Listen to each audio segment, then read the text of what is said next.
Hello, I'm Tiffany Parks, and this is A Bittersweet Moment with Katy Sewell.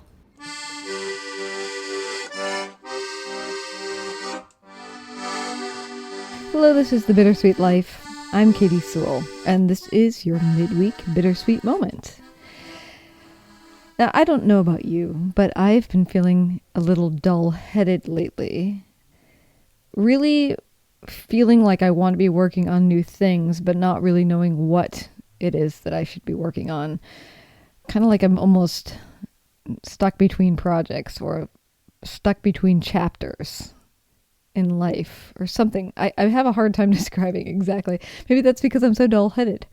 But as a result, I've been listening back to past taped experiences that I've done in my long career in radio, looking for some kind of inspiration, and I came across something that I thought you might enjoy. So, how much would you say you know about boudoir photography? You probably know about as much as I did when I went to a photography studio in downtown Seattle to find out more about it many years ago. Take a listen. I don't want you to look at me. You can look down your body, like, oh, there I am. Remember to keep your hands relaxed.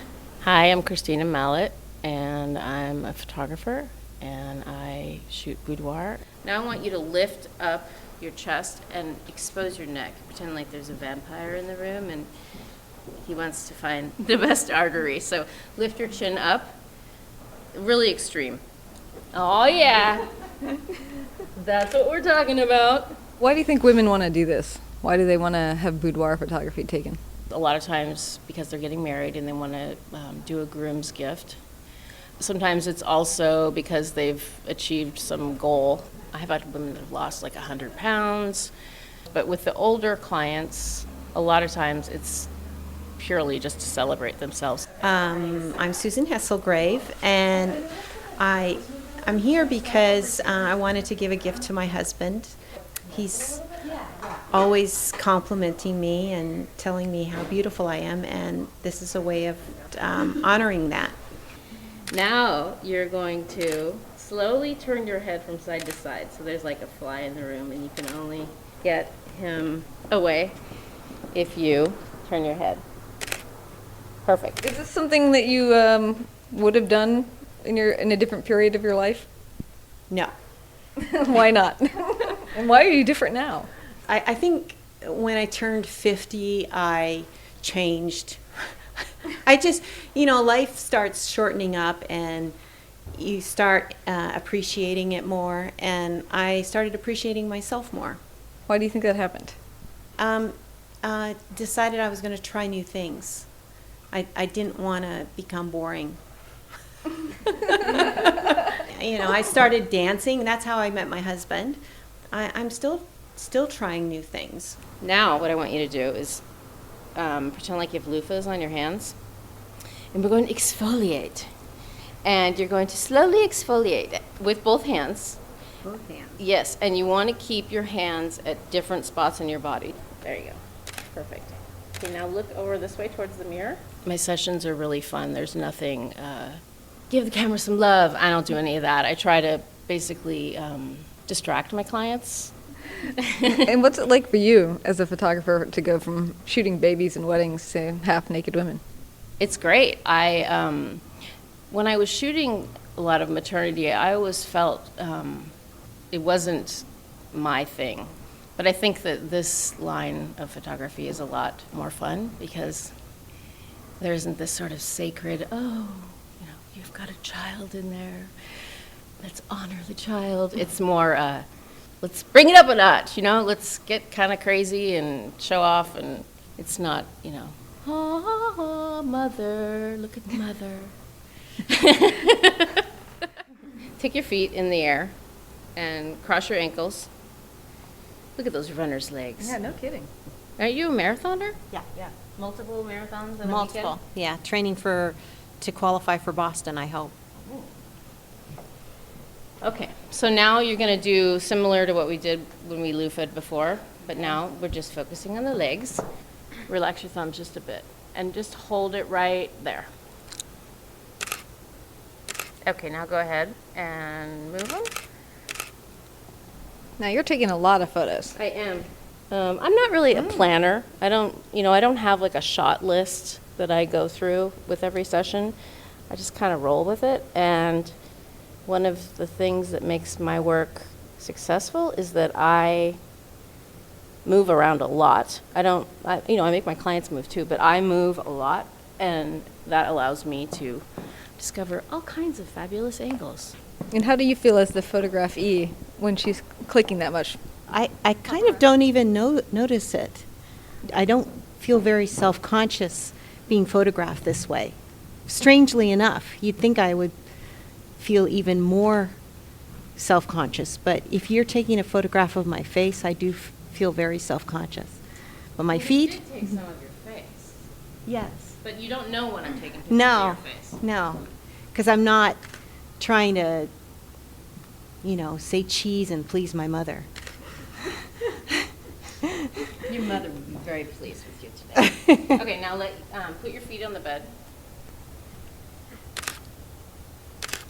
Perfect. There are several other boudoir photographers in the city, and it seems like 10 years ago you wouldn't have heard of it at all, and now you do hear about it. It's like something people do. So why? What happened? I think a lot of it just has to do with women feeling empowered, and they might not be a supermodel, but damn it, they can come to me and I'll make them feel like one. Why is it empowering?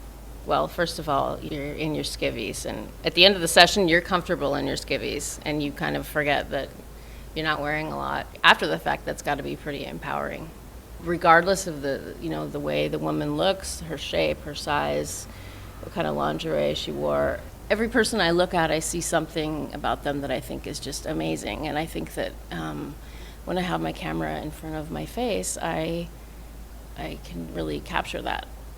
I mean, I can photograph anyone. I mean, I've had women who don't feel empowered, but they want to see themselves through somebody else's eyes. And when they, I get a lot of emails where people are like, I finally see now what my husband or my partner has been telling me is so beautiful about me. Thank you so much. What a huge gift. I mean, that's empowering for me too. It makes me want to keep doing this. Sometimes, I'm like, I photograph naked women, there are people starving in the world, and there's, Darfur, there's all these terrible things going on, and look what I'm doing. But I think from the surface, it could look like it's sort of petty, or, it's just about vanity, but it's really not. I think it's really about women accepting themselves how they are, and not only accepting, I think celebrating.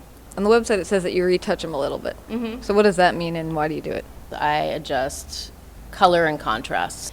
I don't ever remove scars or anything like that, and part of it is that I don't want my client to see their proofs and think, oh, they took that away, or she took that scar away, or she took that mole away. That must be a really unattractive mole or scar. Maybe I should consider getting rid of that. I don't ever want to give somebody a complex, and I think if I did that, that would be really bad. Okay, hop on that chaise there. Okay. Stretch your legs out a bit. Okay, now I want you to put your hands up above your head and just kind of lay back. So let your neck fall. Well, that wasn't successful, was it? Okay, how about move down a little bit, because you look uncomfortable, and we don't want you to look uncomfortable. Okay, perfect. It's half the battle as a poser knowing what to do with your face. That is sort of usually how I feel when I'm being photographed, is should I look more excited? Is this a really happy? Or, no, this is a funeral. Calm down. Is there anyone that you photographed that's particularly memorable? Oh, yeah. We had this really beautiful client, and she was between 60 and 70. I can't remember her exact age, but she used to be a ballet dancer. And she was really confident. We had her dance in the studio, and the images were so beautiful because she had a piece of fabric lowered my shutter speed, so there was a little bit of blur, and it was just really gorgeous. She was such an unconventional client. You would never expect a woman who's 60 years old would come in and be so proud of herself and, and beautiful, because she was so proud and confident. I hope I'm like that. Now I want you to slowly turn. So just keep going, and then stop. I thought that was really pretty. So that's a picture of what boudoir photography is like. Now, what do you think? Do you want to do it? That Seattle photographer, Christina Mallet, is actually an expat now. She lives in Berlin, Germany. And she and I kept in touch after that photo shoot. She even volunteered to do my hair on my wedding day. And she shot Derek and me in our wedding outfits, wearing giant heads that made us look like a bull and a bunny. I'm sure Tiffany will post pictures of that on our social media, so just look for the Bittersweet Life podcast on Twitter, Facebook, or Instagram. The bunny and bull pictures were supposed to be a series, but alas, like I mentioned, she moved away. As did I. She moved to Berlin, I moved to Rome. Such is life. And Christina's still out there, making new things, and even working in film now. And that's it for now. Little side journey that I discovered in my malaise. I hope you enjoyed it. This has been your midweek Bittersweet Moment. I'm Katy Sewell. Join us again. Bye.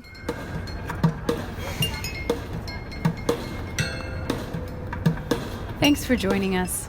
Subscribe to the show if you haven't already. And if you love it, leave us a good review.